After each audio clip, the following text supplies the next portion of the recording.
Boss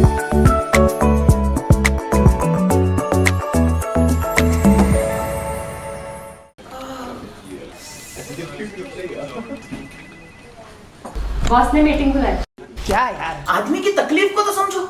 बाहर बाहर उठो बैठो उठो बैठो। जनाब, तकलीफ उठने बैठने की नहीं, तकलीफ बवासीर की है। बवासीर, फिशर, भगंदर, पाइलोनियल साइंस का आयुर्वेद तथा आधुनिक लेजर से उपचार। अभ्युदय पाइल्स लेजर हॉस्पिटल, लोहार समाज भवन के पीछे, महापुष्प सोसाइटी, शताब्दी नगर चौक से मनीष नगर रोड, नागपुर। कॉल और विजिट करें www.pilesfistulacure.com। नमस्कार, यूसीएन विशेष में मैं संपदा आप सभी का तहे दिल से स्वागत करती हूँ। फिलहाल जो हमारा जीवन है, जो जीवन शैली है, वो बहुत ही ज़्यादा घड़ी के कांटे की तरह घूमती हुई है। मतलब कि हम लोग बहुत ज़्यादा व्यस्त रहने लगे हैं अपने अपने कामों में, और इसी वजह से शायद बीमारियों का, या यूँ कहें कि हमारी इस लाइफस्टाइल का जो असर है हमारी हेल्थ पर भी दिखने लगा है। कुछ ऐसी बीमारियां हैं जो पहले कुछ सर्टेन एज ग्रुप में या सर्टेन जेंडर में ही पाई जाती थी, लेकिन अब ये सारी बीमारियां जो है बहुत ही कम उम्र से हम देख सकते हैं कि लोगों में होने लगी है, बढ़ने लगी है और बहुत बड़े पैमाने पर होने लगी है। उन्हीं में से एक है बवासीर। बवासीर क्यों होता है, क्यों इतने बड़े पैमाने पर आजकल लोग इसका शिकार होते जा रहे हैं, और कैसे हम अपने आप को इससे बचा सकते हैं, इसी विषय पर बात करने के लिए आज हमने अपने स्टूडियो में आमंत्रित किया है डॉक्टर प्रवीण साहवे जी को, जो कि है director Abhyuday piles and laser hospital के। सर नमस्कार और स्वागत है आपका। सर, बवासीर एक ऐसी बीमारी है जो आजकल बहुत कम उम्र से हम देख सकते हैं कि लोगों में हो रही है, लोग उसका शिकार हो रहे हैं। तो सबसे पहले मुझे आपसे ये जानना है कि बवासीर के लक्षण क्या होते हैं? बवासीर, आपने काफ़ी अच्छा सवाल पूछा है कि एक समय में पाइल्स के लक्षण मिडल एज में हमें देखे हुए मिलते थे पेशेंट्स, पर अभी पाइल्स कॉमन हो गया है। यंग एज, छोटे छोटे बच्चों से लेके बड़े बच्चों तक और बुजुर्ग लोगों तक ये पाइल्स के लक्षण हमको दिखते हैं। पाइल्स में मोस्टली पेनलेस ब्लीडिंग ये मुख्य लक्षण होता है। पाइल्स के 4 प्रकार होते हैं। पहला प्रकार होता है जिसमें सिर्फ ब्लीडिंग होता है मोशन के लिए जब पेशेंट जाता है, और ये जो ब्लीडिंग होता है वो फोर्सफुल ब्लीडिंग होता है, जिसमें पिचकारी जैसा ब्लीडिंग होना, फवारे जैसा ब्लीडिंग होना, ये पाइल्स का ब्लीडिंग होता है कि पूरे कमोड की सीट भर जाती है। और ये पेनलेस ब्लीडिंग होता है। बहुत बार तो पेशेंट को रियलाइज़ नहीं होता है, आजकल वेस्टर्न कमोड्स आ गए हैं तो उसकी वजह से रियलाइज़ नहीं होता है। और इसमें पेन ना होने से पेशेंट को जो स्टेजेस है वो समझ में नहीं आती है। और दूसरी जो स्टेज होती है पाइल्स की, जिसमें मोशन करते समय कुछ मांस बाहर आता है, इसके अलावा ब्लीडिंग होता है, तो कुछ चिकट स्त्राव जैसा लक्षण आना, ये भी एक पाइल्स का लक्षण है। वहाँ पर ईचिंग होना। तो सेकंड स्टेज में जो मस्से बाहर आते हैं वो अपने आप अंदर चले जाते हैं, और थर्ड जो स्टेज होती है इसमें मस्से बाहर आते हैं, हाथ से अंदर डालना पड़ता है। और जो चौथी स्टेज होती है पाइल्स की, इसमें मस्से हमेशा के लिए बाहर रहते हैं और बाहर फूल कर वो जगह पैक हो जाती है, जिससे पेन होता है, दर्द होता है, पेशेंट बैठ भी नहीं सकता है। तो ये चौथी जो स्टेज है, जब पेशेंट को रियलाइज़ होता है कि वो बैठने में कोई प्रॉब्लम हो रही है, पेन हो रहा है, तभी पेशेंट दिखाने के लिए आते हैं। तो रियलाइज़ करें कि पहले ही अर्ली स्टेज में अगर पेशेंट आते हैं तो वो आगे होने वाले कॉम्प्लिकेशन से बच सकते हैं। जी सर, लेकिन अभी आपने जैसे बताया कि बहुत एक सर्टेन टाइम के बाद पेशेंट को पता चलता है, तब तक हम ध्यान ही नहीं देते। फिर ऐसी केसेस में आप उपचार कैसे करते हैं पेशेंट? देखिए, हर एक पाइल्स के पेशेंट के लिए ऑपरेशन ज़रूरी है, और हर एक पाइल्स के पेशेंट मेडिसिन से भी ठीक नहीं हो सकता है। इसमें अलग अलग टाइप्स जो मैंने बताए हैं कि अर्ली फर्स्ट स्टेज और सेकंड स्टेज के जो पाइल्स होते हैं, इसमें अगर लाइफस्टाइल मॉडिफिकेशन किया जाए, तीखा मिर्च मसालेदार डाइट, नॉनवेज जो है वो कम करे और अपने लाइफस्टाइल को सुधारे, तो कुनकुने पानी में बैठ के सिकाई करना, कुछ लोकल आयुर्वेदिक ट्रीटमेंट करना, जैसे कि हमारे अभ्युदय पाइल्स लेजर सेंटर में हम लोग आयुर्वेदिक कुछ किट देते हैं पेशेंट को, जिससे अर्ली स्टेज के जो पाइल्स है वो ठीक होते हैं। जिसमें खाने के लिए एक पाउडर रहता है, कुछ कैप्सूल रहती है, परवाश क्रीम रहती है। तो सिंपल एक क्रीम लगाने से और कुछ लाइफस्टाइल मॉडिफिकेशन करने के साथ साथ आयुर्वेदिक मेडिसिन अगर कोर्स करते हैं तो इससे पाइल्स अर्ली स्टेज में ठीक हो जाते हैं। जो थर्ड और फोर्थ स्टेज के जो पाइल्स होते हैं, इसमें एडवांस लेज़र ट्रीटमेंट है या अन्य बीम लेज़र ट्रीटमेंट है, ये नीडेड रहती है।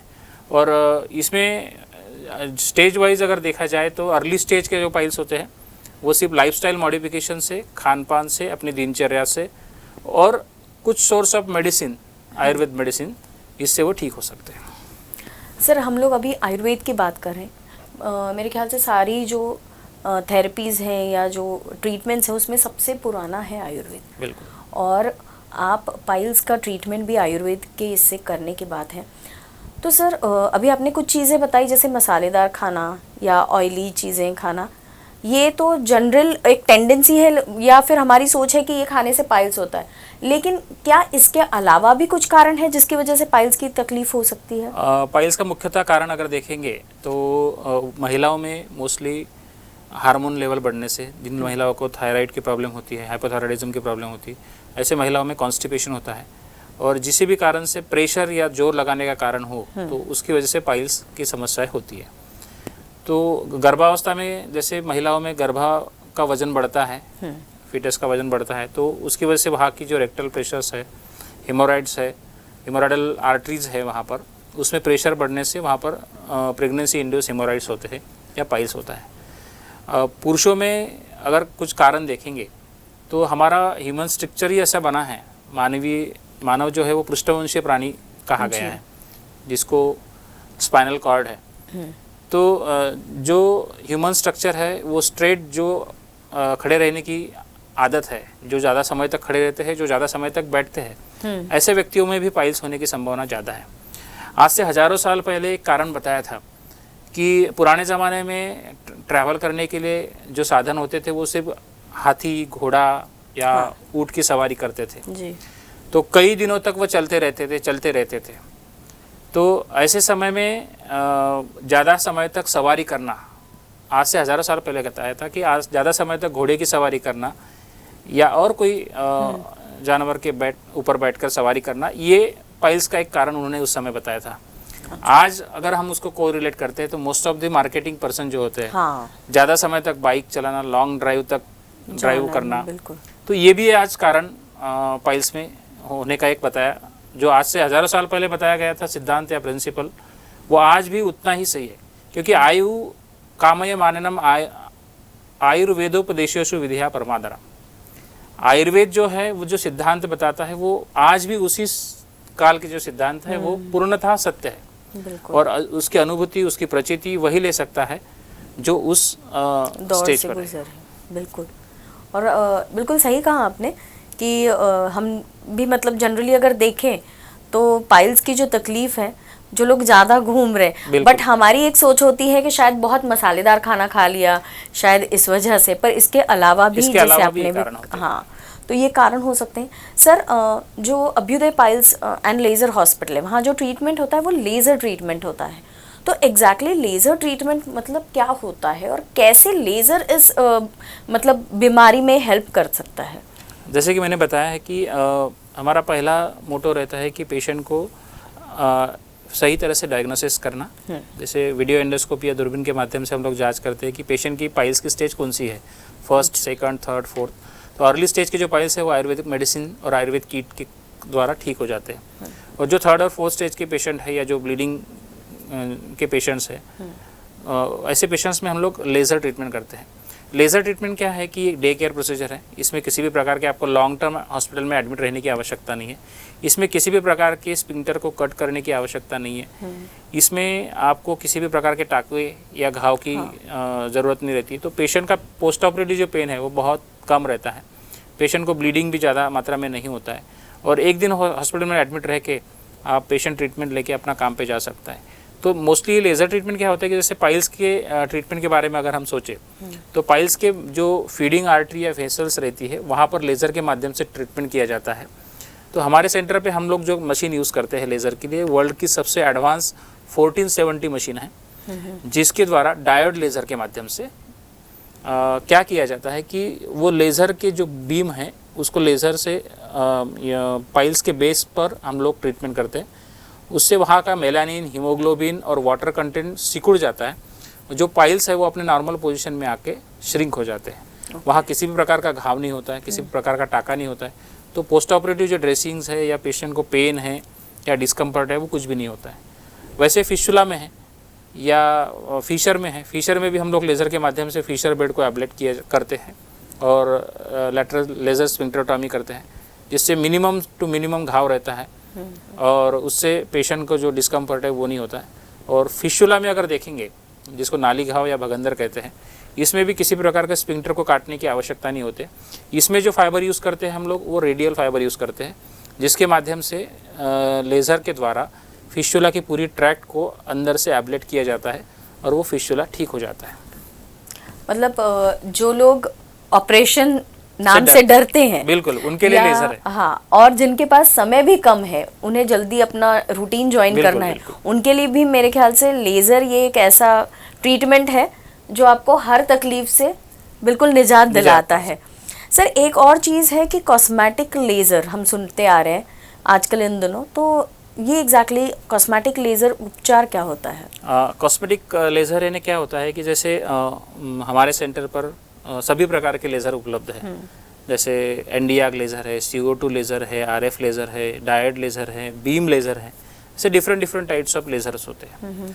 अब कॉस्मेटिक गायनेकोलॉजी के लिए एक लेज़र यूज़ हो जाता है, जिसमें जिन महिलाओं को पेशाब करते समय यूरिन जो है, खांसते समय, सीखते समय यूरिन जो है निकल जाती है, ऐसे महिलाओं में, जहाँ जिनकी नॉर्मल डिलीवरी हुई है, ऐसे महिलाओं में लैक्स वजाइनल स्किन होने की वजह से या लैक्सिटी होने से जो प्रॉब्लम्स होती हैं, तो ऐसे महिलाओं के लिए कॉस्मेटिक गायनेकोलॉजी लेज़र उपचार चिकित्सा पद्धति है, जिसमें कोई एडमिट रहने की आवश्यकता नहीं है, उसमें आपको कोई एनेस्थीसिया की भी आवश्यकता नहीं होती है। एक 15 to 30 मिनट्स या 30 to 45 मिनट्स का एक सेशन रहता है, जिसमें आप OPD में आके सेशन ले सकते हैं। एक विशिष्ट प्रकार के डायट के लेज़र के प्रोब के द्वारा ट्रीटमेंट किया जाता है और ये OPD बेस्ड ट्रीटमेंट रहता है, जिसमें किसी भी प्रकार के एडमिशन की या एनेस्थीसिया की आवश्यकता नहीं थी और पेनलेस ट्रीटमेंट रहता है। ये हो गया। साथ में स्किन कॉम्प्लेक्शन बढ़ाने के लिए हॉलीवुड लेज़र ट्रीटमेंट है और जिसमें कार्बन लेज़र है, कार्बन पीलिंग जिसको कहा जाता है। लेज़र के माध्यम से और भी बाकी ट्रीटमेंट्स होती है, तो ये सब ट्रीटमेंट कॉस्मेटिक के अंदर आता है। और जैसे महिलाओं में जितने भी फिशुलाज होते हैं, मोस्टली एंटीरियर फिशुलाज हैं, तो ऐसे समय में स्फिंक्टर को कट नहीं किया जाता, नहीं तो वहाँ पर मांसपेशियों में नियंत्रण नहीं रहता। तो ऐसे कॉस्मेटिक पर्पस के लिए हमारे पास एडवांस 14-17 डायड लेज़र है, जिसके माध्यम से कोई चीरफाड़ नहीं, कोई टाका नहीं और किसी भी प्रकार का वहाँ पर मांसपेशियों का नियंत्रण जाने का डर नहीं है। तो ये भी एक कॉस्मेटिक प्रकार का ट्रीटमेंट है। और बाकी पाइल्स फिशर के लिए तो कॉस्मेटिक वे से हम लोग लेज़र यूज़ करते ही हैं। जी सर, अभी बात करते वक्त थोड़ी देर पहले आपने भगंदर या फिशर जिसे कहते हैं उसका भी जिक्र किया, तो भगंदर एग्जैक्टली क्या होता है? भगंदर यानी फिशुला जिसको कहते हैं। फिशुला यानी क्या होता है कि मैंने बहुत सारे पेशेंट्स में ऐसे देखा है कि वहाँ पर कभी कभी एब्सेस हो जाता है पेरियानल रीजन में, एनस के रीजन में, तो वहाँ पर एब्सेस होने के बाद एंटीबायोटिक ले लेते हैं, वो रिजॉल्व हो जाता है और वो पस पूरी तरह से बाहर ना निकलने से वो पस गुदमार्ग में फैलता है, जिसको बाल तोड़ कहा जाता है। और उसकी आगे की स्टेज जो है वो भगंदर या नाली घाव रहती है, जिसमें एक ओपनिंग बाहर रहता है, एक ओपनिंग अंदर तक रहता है। तो ये फिशुला जो है वो अंदर तक ओपन होके पस वहाँ से निरंतर आते रहता है, इसको फिशुला बोलते हैं। इसके दो टाइप्स होते हैं, एक हाई एनल फिशुला होता है, एक लो एनल फिशुला होता है। लो एनल फिशुला यानी जो वहाँ पर उसी जगह पर ओपन हुआ है या स्मॉल साइज़ में उसके ट्रैक्ट है, और हाई एनल फिशुला जो होता है उसका जो इंटरनल ओपनिंग है वो रेक्टम तक खुलता है या और भी ऊपर तक जा सकता है। तो इन सभी फिशुलाओं के लिए अर्ली स्टेज में लेज़र ट्रीटमेंट है या और अन्य ट्रीटमेंट्स है। हमारे सेंटर पे फिशुला के लगभग 12 प्रकार के ट्रीटमेंट है, जिसमें मॉडिफाइड इफ्टाक ट्रीटमेंट है, लिफ्ट ट्रीटमेंट है, मॉडिफाइड क्षार सूत्र ट्रीटमेंट है, ऐसे अन्य बहुत सारी ट्रीटमेंट्स अवेलेबल है, जिसका हम लोग पेशेंट का फिशुला देख के उसका निदान करते हैं। और फिशर जो होता है, फिशर यानी क्या होता है कि किसी भी वजह से हार्ड स्टूल आपको हो गई या लूज मोशंस हो गए बहुत सारे, तो वहाँ पर इरिटेशन हो गए, चीरा पड़ता है, घाव होता है, उससे आपको पेन अत्यधिक मात्रा में होता है, इसको फिशर कहा जाता है। फिशर के भी दो प्रकार होते हैं, एक क्रोनिक फिशर होता है जो बहुत समय से, बहुत महीने से चल के आता है, और एक फिशर जो होता है वो एक्यूट फिशर होता है, जो अभी कुछ दिनों से हुआ बीमारी होती है। इसमें क्या होता है कि क्रोनिक फिशर में वहाँ पर एक टैग तैयार होता है, जो घाव है पुराना वो हमेशा से वहाँ इरिटेशन होके वो घाव अपने आप भरता है, और वहाँ पर एक टैग या पाइल्स तैयार होता है, जिसको सेंटिनल पाइल्स बोलते हैं। सेंटिनल मीन्स टू हाइड, किसी भी प्रकार से वहाँ के घाव को छुपाना, ये शरीर की नेचुरल टेंडेंसी है, और उस टेंडेंसी से वो जो फिशर है वो अपने आप भर के वहाँ पर एक टैग तैयार होता है। तो ये क्रोनिक स्टेज जो है बाद में इन्फेक्ट होकर फिशुला में कन्वर्ट हो सकता है, इसको पोस्ट फिशर फिशुला कहते हैं।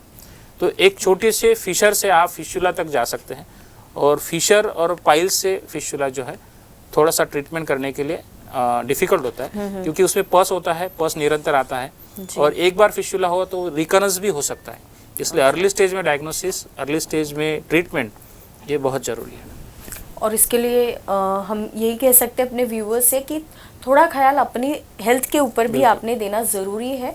जहां आपको थोड़ा सा भी कोई बदलाव नज़र आए या फिर कहीं भी शक हो कि कहीं ये पाइल्स या फिशर्स नहीं है, तो तुरंत डॉक्टर से संपर्क करें और अपना जो इलाज है जल्द से जल्द शुरू करवाएं। सर, एक और चीज़ आपसे पूछना चाहते हैं कि अभी हमने जैसे बात की आपसे, तो आपने लेज़र ट्रीटमेंट किस तरीके से होता है वो बताया, लेकिन शुरुआत में आपने कहा कि जब अर्ली स्टेजेस होती है पाइल्स की तो आप आयुर्वेदिक किट या आयुर्वेदिक दवाइयाँ देते हैं। तो मैं जानना ये चाहती हूँ कि आयुर्वेद से क्या पाइल्स जैसी बीमारी पूरी तरह ठीक हो सकती है? बिल्कुल बिल्कुल ठीक हो सकती है, क्योंकि क्या है, आयुर्वेद का मुख्य उद्देश्य क्या है कि स्वस्थ से स्वास्थ्य रक्षणम आतुरस्य व्याधि परिभोक्षा, स्वस्थ व्यक्ति की स्वास्थ्य रक्षा करना, और जो पीड़ित है बीमारी से उसके आरोग्य की या बीमारी की ट्रीटमेंट करना। तो आयुर्वेद में मोस्टली क्या है कि आयु कामय मान्यम धर्मार्थ सुख साधनम आयुर्वेदोपदेशेषु विधेया परमादरा। जिनको अपने आयु को बढ़ाना है, जो आयु की कामना करते हैं, जो धर्म अर्थ काम मोक्ष इन चारों पुरुषार्थों की प्राप्ति करना चाहते हैं, इन सभी लोगों के लिए आयुर्वेद द्वारा दिए गए उपचारों, आयुर्वेद द्वारा बताई गई दिनचर्या, ऋतुचर्या, इसका पालन करना काफ़ी आवश्यक है। और आज की इस प्रेजेंट एरा में जहाँ तमाम बीमारियाँ, metabolic disorders, diabetes, hypertension, heart disease और पोस्ट कोविड जितने भी कॉम्प्लिकेशंस हम देख रहे हैं, इन सभी चीज़ों में अगर हमको आज कोई बचा सकता है तो वो आयुर्वेद है। आयुर्वेद चिकित्सा पद्धति, आयुर्वेद के सिद्धांत आज भी उतने ही सच है जितने हजारों साल पहले उन्होंने बताए थे। सिर्फ हमें आवश्यकता है उस प्रिंसिपल को अपनाने की और उन्हें सिद्धांतों को हमारे जीवन में बदल लाने की। अभी पाइल्स के बारे में अगर हम सोचेंगे तो पाइल्स के लिए अर्ली स्टेज में सभी पाइल्स आयुर्वेद मेडिसिन से ठीक हो सकते हैं, आयुर्वेद उपचार से ठीक हो सकते हैं। सभी पाइल्स के लिए ऑपरेशन की या लेज़र की आवश्यकता नहीं है। इसलिए आयुर्वेद और एडवांस लेज़र, इन दोनों के माध्यम से हमारे सेंटर पर चिकित्सा की जाती है, ताकि अर्ली स्टेज के पाइल्स जिनको लेज़र की ज़रूरत नहीं है, ऐसे पाइल्स को मेडिसिन के द्वारा ठीक किया जा सकता है। जिसमें सिंपल उपाय है, जैसे जिन लोगों को पाइल्स जैसी समस्या है वो सिंपल हरितकी का चूर्ण, हरड़ का चूर्ण जिसको बोलते हैं, वो कुनकुने पानी के साथ रात को अगर सोते समय लेते हैं तो उनको कॉन्स्टिपेशन की समस्याएं दूर हो जाएगी। और बाकी पाइल्स में जो है या फिशर में है उनको जो पेन है, दर्द है, वो भी कम हो जाएगा। क्योंकि हरितकी या हरड़ के बारे में इतना सुंदर वर्णन आयुर्वेद में है कि कदाचित कुप्यते माता न उदरस्था हरितकी। कदाचित अपनी माता या माँ बच्चे को डांट सकती है, मार सकती है, पर एक बार पेट में ली हुई हरितकी कदापि शरीर को नुकसान नहीं करती, यानी कभी तकलीफ नहीं दे सकती। कभी तकलीफ नहीं दे सकती। तो इतने अच्छे सुंदर आयुर्वेद के सिद्धांत है, आयुर्वेद की प्रणाली है, और आज समाज के हर वर्ग को आयुर्वेद की तरफ जाने की मैं इस आपके टीवी के माध्यम से बताना चाहता हूँ कि वो अपने जीवन में आयुर्वेद को अपनाएं जी। और आयुर्वेद के सिद्धांत, आयुर्वेद की छोटी छोटी बातें हैं, क्या खाना है, क्या कैसे सोना है, क्या पीना है, क्या नहीं करना है, ये अगर हम करते हैं तो हमें बीमार पड़ने की कोई ज़रूरत ही नहीं होगी या हमें डॉक्टर के पास जाने की कोई ज़रूरत ही नहीं होगी। तो इसलिए आयुर्वेद के माध्यम से अगर हम अर्ली स्टेज करते हैं ट्रीटमेंट तो हम ठीक हो सकते हैं। सर, आयुर्वेद एक ऐसा मतलब हम थेरेपी कह सकते हैं जो बहुत साल पुरानी है, या यूँ कहे कि सबसे पुरानी है शायद। बिल्कुल, बिल्कुल। ऐसा तो वैसे भी हम लोग कहते हैं ओल्ड इज गोल्ड। बिल्कुल। और आयुर्वेद अब अगर अपनी जीवन शैली में हम लोग आयुर्वेद का इस्तेमाल करें या उनके जो सूत्र है उनका इस्तेमाल करें तो शायद हम बीमार ही ना पड़े। और कुछ चीज़ें जो हमारे हाथ में हम उन्हें करने की कोशिश तो कर ही सकते हैं। सर, एक और है कि आयुर्वेद में क्षार सूत्र थेरेपी, इसके बारे में भी हमने सुना है, तो एग्जैक्टली उसके बारे में भी आपसे जानना चाहेंगे कि होता क्या है। मैं दर्शकों को दिखाने के लिए मेरे साथ एक आयुर्वेद क्षार सूत्र लाया हूँ। इसको आयुर्वेद क्षार सूत्र कहते हैं। ये जो आयुर्वेदिक क्षार सूत्र है ये 3 दवाई से बनाया जाता है, जिसमें स्नुही क्षीर, यूफोर्बिया प्लांट रहता है, उसका दूध, एक हल्दी और दूसरा है अपामार्ग क्षार। इन 3 मेडिसिन से ये बनाया जाता है। इसका आयुर्वेद में काफ़ी अच्छा वर्णन बताया गया है कि भावितम रजनी चूर्णम स्नुहि क्षीरे पुनः पुनः बंधनात् सुदृढ़म सूत्रम भिन्नति अर्शो भगंधरम। इसका अर्थ है कि बार बार हल्दी का चूर्ण, अपामार्ग क्षार या स्नुहि क्षीर, इसका 7 डेज 11 डेज ऐसा 21 डेज तक भावनाएं देकर इस 4 सूत्र को बनाने के बाद जितने भी प्रकार के भगंदर है या अर्श व्याधि है वो ठीक हो जाते हैं। और जो पेशेंट्स जैसे फिशुला के पेशेंट्स है जिनमें बार बार फिशुला हुआ है, रिकरेंट फिशुला हुआ है, ऐसे पेशेंट्स के लिए मॉडिफाइड क्षार सूत्र जो है वो काफ़ी उपयुक्त सिद्ध हुआ है। क्योंकि क्या है, फिशुला में एक सर्टन प्रकार के ट्रीटमेंट के लिमिटेशंस है। जैसे मोस्टली महिलाओं में देखेंगे तो एंटीरियर फिशुला में हम फिश स्फिंक्टर को काट नहीं सकते, काटे तो वहाँ पर नियंत्रण जाने का डर है, अगर नहीं काटे तो बीमारी फिर से होने का डर है। तो ऐसे सभी प्रॉब्लम्स के लिए मॉडिफाइड क्षार सूत्र टेक्निक ये काफ़ी अच्छी है। इसमें हम लोग इफ्टाक नाम की एक ट्रीटमेंट करते हैं फिशुला के लिए। मोस्टली जो हाई एनल फिशुला है, बार बार 3 बार 4 बार 5 बार ऐसे फिशुला जो रिकरेंट हुए हैं, ऐसे फिशुला में इंटरसेप्शन ऑफ फिशुलस ट्रैक्ट एंड क्षार सूत्र लागेशन, ये मॉडिफाइड टेक्निक हम लोग करते हैं। जिसमें क्या होता है कि कितना भी बड़ा फिशुला है, पहले लोगों के मन में एक डर रहता था कि धागे या क्षार सूत्र से ट्रीटमेंट किया तो उसमें दर्द होता है, काफ़ी दिनों तक, लंबे समय तक ट्रीटमेंट चलता है। अब ऐसा नहीं है। अगर आप स्पेशली ट्रेंड डॉक्टर से अगर इलाज करते हैं, जिसको इफ्टाक टेक्नोलॉजी के बारे में पता है, तो आपका फिशुला जो है 4 वीक्स 6 वीक्स में ठीक हो सकता है। इसमें क्या कहे कि पेशेंट का जो लॉन्ग ड्यूरेशन ट्रीटमेंट रहता था फिशुला का, वो कम हो गया, पेशेंट को पेन कम हो गया, पेशेंट का हॉस्पिटल स्टे तो नहीं है, ओपीडी बेस्ड ट्रीटमेंट है, आपको ज़्यादा समय एडमिट रहने की भी आवश्यकता नहीं है। तो ये ट्रीटमेंट उनके लिए है जो ऑपरेशन से डरते हैं। इसके लिए आयुर्वेद में उस समय बताया था हजारों साल पहले कि क्रुश दुर्बल भीरु नाम नाड़ी मर्मा शिताचया। तो जो लोग क्रुश है, दुर्बल है, जो डरते हैं, ऐसे पेशेंट्स के लिए क्षार सूत्र जो है उस समय में इंडिकेशन दिया था। और आज अगर हम बात करते हैं तो जो लोग ऑपरेशन से डरते हैं, जिनको बार बार ऑपरेशन करने के बाद फिर से बीमारी हुई है, तो साहजिक है उनके मन में वो ऑपरेशन के प्रति डर पैदा होता है। बिल्कुल। उनके मन में उस डॉक्टर के प्रति भी असंवेदना व्यक्त होती है कि मुझे ये बीमारी क्यों हो रही है। हाँ। क्या वो डॉक्टर की गलती है या पेशेंट की गलती है? वो फिशुला जो है वो रिकरेंट क्यों हुआ, इसका कारण अननोन है। वो फिर से हो सकता है क्योंकि रिकरेंस रेंज फिशुला में ज़्यादा है। तो ऐसे पेशेंट्स के लिए ये एडवांस्ड इफ्टाक मॉडिफाइड क्षार सूत्र थेरेपी ये काफ़ी अच्छे सिद्ध हुई है। और इसमें क्षार सूत्र में हर वीक थ्रेड चेंज करके इस ट्रीटमेंट को किया जाता है, जिसके लिए एडमिट होने की आवश्यकता नहीं है। और ओपीडी में 7 डेज में ओपीडी बेस्ड ट्रीटमेंट है और आपको पेनलेस ये ट्रीटमेंट होता है। सर मुझे ऐसा लगता है पाइल्स के जो पेशेंट हैं वो पहले ही इतनी तकलीफ में होते हैं कि ऑपरेशन या और कोई चीज़ अगर बोले तो उन्हें वो पहले ही दर्द और ज़्यादा महसूस होने लगता है। शायद इसीलिए लेज़र ट्रीटमेंट और आयुर्वेदिक जैसे अभी आपने बताया इनकी निजात हुए। और व्यूअर से मैं रिक्वेस्ट करूंगी कि आप जल्द से जल्द अपनी इस तकलीफ को दूर करने की कोशिश करें। एक बार कम से कम लेज़र ट्रीटमेंट और जैसे सर ने बताया आयुर्वेदिक ट्रीटमेंट का एक बार आपने जाकर चेक करना चाहिए और तकलीफ से मुक्ति पाने की कोशिश करनी चाहिए। सर ये सब करना है अगर ट्रीटमेंट, तो इंतज़ार होता है आपके शिविर का। बिल्कुल। तो आपसे जानना चाहेंगे कि अब ये शिविर आप जो आयोजन करते हैं शिविर का, वो कब किया जा रहा है? अभी इस मंथ में पूरे मई 31 मई तक हमारा शिविर चल रहा है, जिसमें लेज़र उपचार में एडवांस क्षार सूत्र लेज़र ट्रीटमेंट में सभी ट्रीटमेंट में लगभग 50% तक छूट हमने दी है।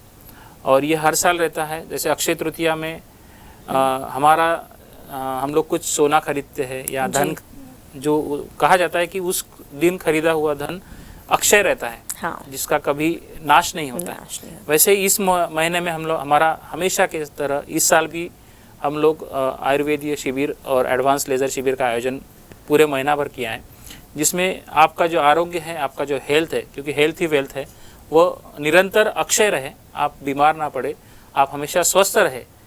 और इसी प्रिंसिपल को ध्यान में रखते हुए ये शिविर का आयोजन हमने किया है। बहुत ही अच्छा थॉट है ये कि आपके आयु, आपकी जो हेल्थ है वो अक्षय रहे।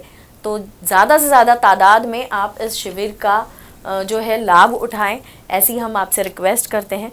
और सर जाते जाते एक रिक्वेस्ट ऐसी कि जो हमारे व्यूअर्स हैं उन्हें अगर आप कोई संदेश देना चाहें तो क्या संदेश देंगे? हमेशा की तरह दर्शकों को जाते जाते संदेश देना मेरा सबसे पसंदीदा सवाल होता है। जी। क्या है, पूरा हमने सुन लिया और जाते जाते जो कोई एक चीज़ है वो हमेशा याद रहती है। हाँ। तो दर्शकों को मैं बताना चाहूँगा कि जैसे आपको पाइल्स, फिशर, फिस्टुला, पाइलोनेडल साइनस या अन्य 20 से 30 प्रकार की गुदमार्ग में होने वाली बीमारियां हैं, उनसे अगर बचना है तो सबसे पहले आपका टॉयलेट में बैठने का समय कम करें। मैंने बहुत सारे लोगों को देखा है कि टॉयलेट में मोबाइल लेके जाना, वहाँ पर सोशल मीडिया ऐप पे वर्क करना, ये बंद करें। क्योंकि टॉयलेट ही वो टॉयलेट करने के लिए जगह है, एक रिलैक्स होने की जगह है। आप वहाँ पर ऑफिस के काम, आप आपके सोशल मीडिया के काम ये ना करें। ज़्यादा समय तक लॉन्ग ड्यूरेशन बैठने से कॉन्स्टिपेशन और पाइल्स जैसी समस्या होती है। कमोड पर बैठते समय पैर के नीचे एक स्टूल रखें ताकि जो अपना एंगल है रेक्टोसिग्मोइड जंक्शन का वो ठीक रहे और आपकी अतड़ियों को ऑब्स्ट्रक्शन ना हो और उसकी वजह से आपको कॉन्स्टिपेशन की समस्या ना हो। तीसरा, रोज़ सुबह उठने के बाद थोड़ा सा मॉर्निंग वॉक, योगा, प्राणायाम कर सकते हैं। जिनको लगता है कि मुझे कॉन्स्टिपेशन की समस्या है वो पश्चिमोत्तानासन, वज्रासन, सर्वांगासन आदि आसनों का अभ्यास कर सकते हैं। जिनको लगता है कि मुझे नित्य सेवनीय कुछ द्रव्य चाहिए तो त्रिफला चूर्ण का सेवन रात को सोते समय कर सकते हैं कुनकुने पानी के साथ। साथ ही जिनको इनिशियल स्टेज में कुछ समस्या है, पेन हो रहा है मोशन करते समय, तो कुनकुने पानी में हल्दी और फिटकरी का चूर्ण डाल के बैठे, सिकाई करें 10 से 15 मिनट और तुरंत अपने बीमारियों को ना छुपाए, डॉक्टर से मिले, अपने नज़दीकी कंसल्टेंट डॉक्टर से मिलके अपनी बीमारी का इलाज करें। खाने में तीखा मिर्च मसालेदार डाइट अवॉइड करें। जितने फाइबरस फूड है, फ्रूट्स है, आप खा सकते हो। और रात को सोने का समय निश्चित करें, जल्दी सोए जल्दी उठे।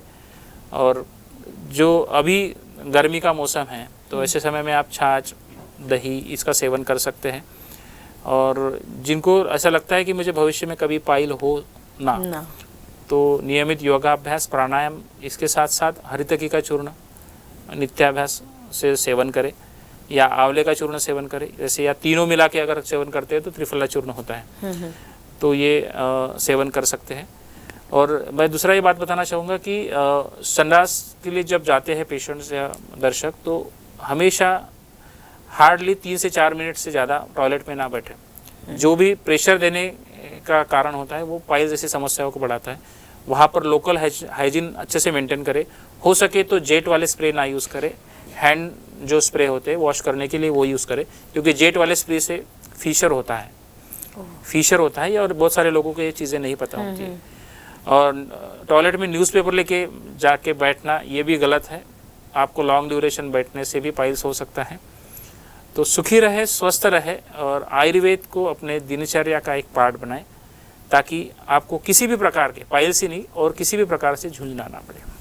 बिल्कुल सर, बहुत अच्छा संदेश आपने दिया और जानकारी भी जो दी बहुत अच्छे, मतलब एकदम नॉर्मल लोगों को भी समझ आए कि उनकी तकलीफ़ क्या है और कैसे बचा जा सकता है। थैंक यू सो मच कि आप यहाँ आए और इतनी अच्छी जानकारी दी।